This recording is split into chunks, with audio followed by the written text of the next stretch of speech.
عليكم ورحمة الله تعالى وبركاته داودياشيدا qiimaha iyo qadarinta mudada meel kastood naga daawanaysaan kuna soo dhawaada barnaamijkeeni hanka dhalinyarada oo ka daawataan TV-ga caalamiga ah ee Gobonimo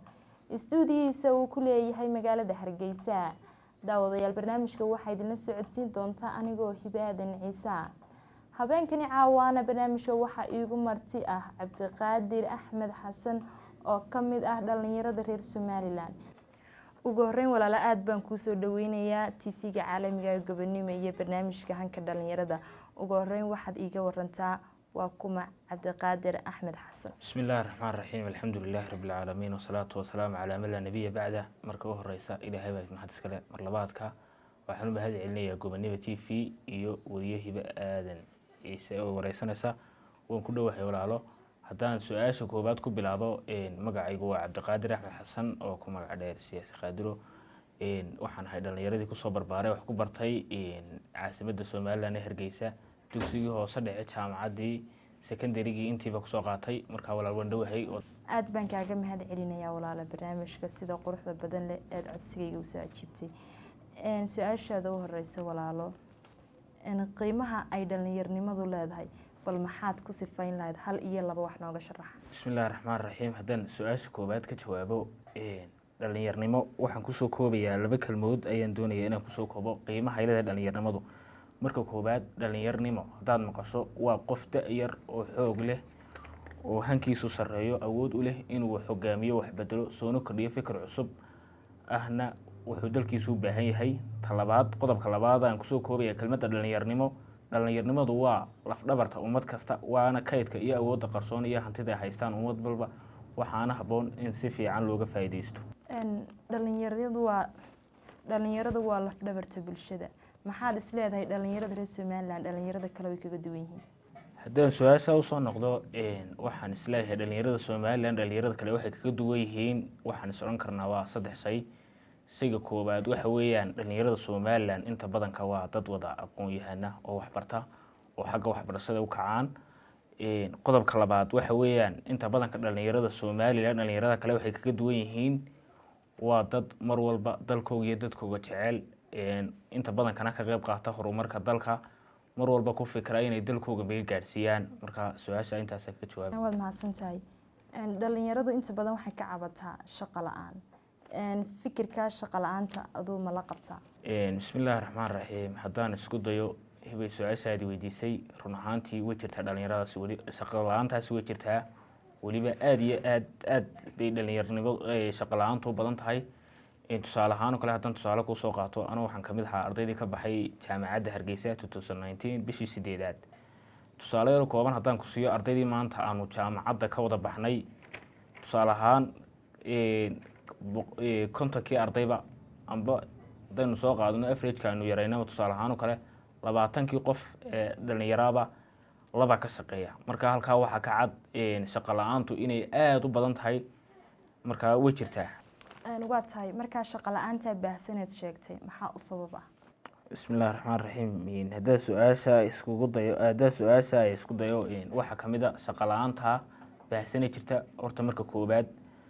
dalkeenu waa dal curdina takalna dal aynu aqoon sahaysana maaha dhaqaale male taas waa mid dhibka kale jirtaana waxa weeyaan dhalinyaradii inta badanka aqoonteenu maaha aqoon ma garanaysaa qofkii anfacaysa amba suuqii uu ku geli karo waayo wuxuu dhigtaa waa tiiri waayo inta badanka waxa dadku ay ku shaqaystaan ay ku horumaraan ee la isku dhaafana waa skill-ka amba xirfadda inta badankana meelaha xirfadda waynu ku liidanaa waxyaalaha kale shaqo la'aanta kamidna waxa kamid ah qabyaalada oo maanta qofkii hadduu meel u tago amba uu shaqo u tago CV-giisa lama qiimeynayo laakiin CV-giisa waa inuu qof ka horeeyaa marka wallahi way jirtaa taasina intaas u sababan ku soo koobaya wadan waliba dhalinyaro buu leeyahay dhalinyaradiisana horumar gaarsiisa ma la oran karaa dhalinyaradeenu waxay raadisaan shaqo laakiin iskuma dayaan inay fikir cusub la yimaadaan oo iyagu wadanka wax ka bedelaan haddii su'aashaas marka koobaad niyow waxa fiican dhalinyarnimadu waxa fiican markay fikir dalkii ay horumarka ka qayb qaadanayaan waxay horumarka ka qayb qaataan ba iyagu dhibaatooyin haystaan qof walba wuxuu ka fikirayaa sidoo nolol maalmeedkiisa sidoo shaqo u heli lahaa qofku wuxuu wax fikiraa uu wax keena marka uu dhaqaale haysto oo haysto dawlad fiican oo ma garanaysaa dadkii iyo dhalinyaradii mar walba wuxuu qabanaysaa hadday waxbarashadii tahay iyo hadday shaqooyinkii tahay iyo hadday tahay xaggii kale investmentkiiba markaasay dhalinyaradu ay ka qayb qaataan horumarka dalka laakiin imika dhalinyaranada dhibaatooyinka ugu weyn haysta waxa weeyaan waxba kama qayb qaadan karaan waayo qof walba wuxuu ka fikiraya siduu nolol maalmeedkiisii ma garanaysaa uga fikirayo marka qofku markuu nolol maalmeedkiisa soo dhaafo markaasuu waxyaalo kale ka fikiraa. waa tahay iyagu markii ay shaqadii waayeen awood ma u leeyihin in iyagu awood ma u leeyihin in iyagu wax soo saaraan oo dalka wax cusub kusoo kordhiyaan? haa awood u leeyihiin laakiin waxaa jirta dhibaatooyin baa jirta awoodoodii ka hortaagan. haddaan imika tusaale ku siiyo tusaale ahaan oo kale somaliland baynu joognaa halkan oo Hargeysa hadduu maanta qof dhalinyari amba dhalinyarta jaamacadda ka baxday oo fikir cusub la yimaado fikirkiisu cusub marka koobaad dee ma noqonayo fikirkiisi mid dhowrona ma garanaysayo bariba qaar kale ka daba keenaya. talabaad waxa weeyaan dhiirigelin ma helayo waayo qofkuna markuu dhiirigelin helo ayuu hawshii sii wadi karaa. marka waxaan aaminsanahay labadaa qodob baa ugu muhiimsan. waxaa jirta dhalinyaro iyagu wadankooda ka haajira oo door biday inay wadamo kala tagaan taa maxaa sabab u ah? kolley su-aal hore aan ka jawaabay baan sii raacinayaa waxyaalaha u sababa waxaa kamid a qodobka koobaad u sababa waxaa kamid inay wadanka ka haajiraan amba ay ka tagaan wadankii horta shaqo la-aan ba ka jirta. qodobka labaad waxa weeyaan waxbarashadii dalku ma aha mid sufficient oo qofkii tusaale ahaan oo kale maanta qofka dee markuu waxbarashadiisii lagu qiimeynayo oo meel ku gaadhayo maaha. qodobka saddexaadna waxa weeyaan ma jirto dhalinyaradineedu ma haystaan waxa la dhahay hiigsasho la-aan amba cid ay ku daydaan oo nolosha tusaale ahaan oo kale hadduu jiro qof ay ku dayanayaan oo maanta qofkaasi de qofka markuu ku daydo uu meel gaadhayo ixtiraam iyo mudnaan la siinayo way jiri lahayd. markaa taasina ma jirto. waxaa jira dhalinyaro badan oo jaamacadaha kasoo baxaya oo iyagu markii hore hamigooga markaad jaamacadda dhamaysaanba isla markaaba shaqaad helisaan laakiin markay shaqadii waayeen hamigoogii halkaa ku dhaafa oo nolosha ka dhaca waalidkoodii tacabka badan soo geliyeyna halkaasi ku qasaariyo oo ka dhiga halbacad lagu lisay. dhalinyarada ayaga maxaad leedahay? dhalinyarada horta waxaan leeyahay taladan usoo jeedinaya waxa weeyaan iyo waynu ognay maanta dalkeena dhibaatada ka jirta haddana maaha mar walba dee inaan dhib kusii xalina maaha. insha allah waa dalkeenu san uu dhaami doonaa maamul fiican baa iman doona dowlad fiican baa iman doonta insha allah oo dhalinyarada maga gaarsiisa. marka taladan usoo jeedinaya waxa weeyaan waxaan leeyahay waxba bada ha isku halaagina waxba ma tarto waayo kuwii hore waynu arkaynaa waa in dhimatay iyo in maanta meelaha joogta. marka taasi waxa la yaalo waxay faa'iido idin soo korinaysaa ma jirto dalkiina iska aamina insha allah wanaag wuu inoo dambaynayaa dalkuna insha allah san wuu dhaami doonaa insha allah. ma isleedahay dhalinyaradu ma fahansana xilka ka saaran wadankooda waayo dhalinyarta maanta weeye kuwa laga sugayo inay wadankooda horumariyaan wax soo saarna ay la yimaadaan wadankana ay wax u qabtaan? haa dhalinyaradu ma fahansana waxa ugu wacana waxa weeyaan markii waxbarashada aasaasiga la dhiganayay lama barin wadan jacaylka laguma abuurin. marka taasi waxa u sababa kolley dhibka iyagu mas-uuliyadda iyaguma qaadayaan sababtoo ah markii hore dadkii waxbarayay amba dowladda ayaa hawsha mas-uuliyadda leh waayo waxay ahayd waxbarashada bayska qofka waa in lagu daro dastuurka waayo imika wadamada jaarkeena amba wadamada adduunka wadan walba waxaa jira maadara waxaa jira alwadaniya qofka wadaninkiisa la baraya dalkiisu wuxuu hodanka ku yahay la baraya wadan jacaylka. marka taasi kolley dee iyagu sabab kuma leh waayo dalka lama barinba. waa tahay waxaa wadanka ka jira xanuun la yidhaahdo COVID-19 ama baan dhahday coronavirus. dhalinyaro ahaan door intee lagay ka qayb qaateen xakameynta cudurkaasi? su-aasha haddaan usoo noqdo door intee leegba dhalinyarta Somaliland ka qayb qaateen xanuunka COVID-19 wallaahi horta marka xaqiiqda laga hadlo dhalinyarada Somaliland doorka ka qaateen waa door aad u hooseeya waayo sababtoo ah waxaan isleeyahay laba shay baa ugu wacan inay ka qayb qaadan waayaan. marka koobaad waxa weeyaan qof walba niyow